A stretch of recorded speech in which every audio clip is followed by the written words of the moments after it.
You've probably met someone like this.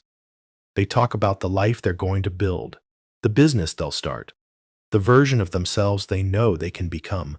And for a moment, you believe them. Maybe because part of you sees yourself in them. There's a quiet kind of pattern that doesn't look like failure at first. It looks like potential. Someone spends hours imagining their future. They research, they plan, they visualize. Their notes are full. Their ideas are sharp. They can explain exactly what they want and exactly how they'll get there. But weeks pass, then months, and somehow nothing moves. Not in any real, tangible way. The dream stays alive in their mind, but absent from their life.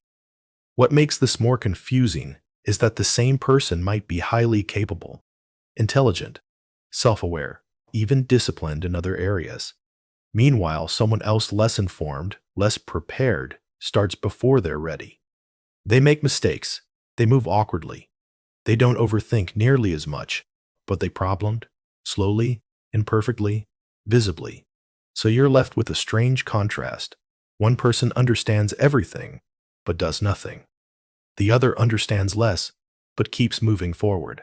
And over time, the second person surpasses the first. Here's the uncomfortable truth. For some people, dreaming big becomes a substitute for acting, not a step toward it, a replacement for it, because imagining a better life can feel almost as rewarding as building one. Without the risk, without the uncertainty, without the possibility of failure. This is where psychology becomes quietly revealing. The brain doesn't always distinguish clearly between imagined success and real progress.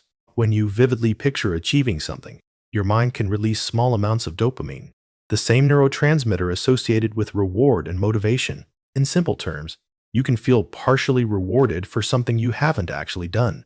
And that changes behavior, because if your brain already tastes the reward, it becomes less urgent to pursue the effort. This creates a loop.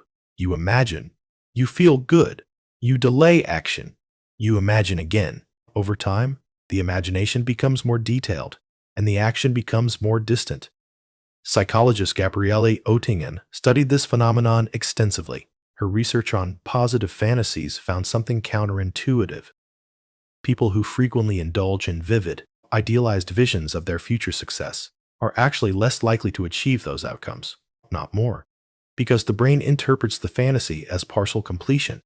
Instead of increasing motivation, it quietly reduces it. Oettingen later proposed a method called mental contrasting, where you don't just imagine the desired future, but actively confront the obstacles standing in the way, because without friction, the mind drifts. There's something deeper happening beneath all of this.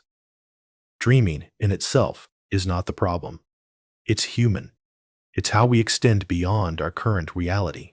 But when dreaming becomes a place you retreat to instead of a direction you move toward, it turns into a kind of psychological shelter, a safe world where everything works out, where effort is optional, where failure doesn't exist, where your identity stays intact. Because the moment you act, the dream becomes vulnerable. It can collapse. It can disappoint you. It can expose the gap between who you are and who you thought you could be. So the mind makes a quiet trade. Protect the dream by never testing it. Over time, this pattern doesn't just affect the individual. It shapes how others perceive them. At first, people are inspired. They admire the ambition, the clarity, the vision, but eventually, something shifts. The same words start to feel repetitive. The same plans begin to sound familiar. And slowly, credibility erodes, not because the dream was unrealistic, but because it was never embodied. There's also an internal cost, a subtle form of cognitive dissonance when your identity is built around who you will be, but your daily actions reflect who you still are. It creates tension. And that tension doesn't always feel like urgency. Sometimes it feels like avoidance, procrastination, or even quiet self-doubt. Not loud enough to confront, but persistent enough to drain you. In the end, the difference between those who move forward and those who stay in place is rarely intelligence, talent, or even opportunity. It's tolerance. Tolerance for discomfort, for imperfection, for starting before you feel ready. because action does something imagination never can.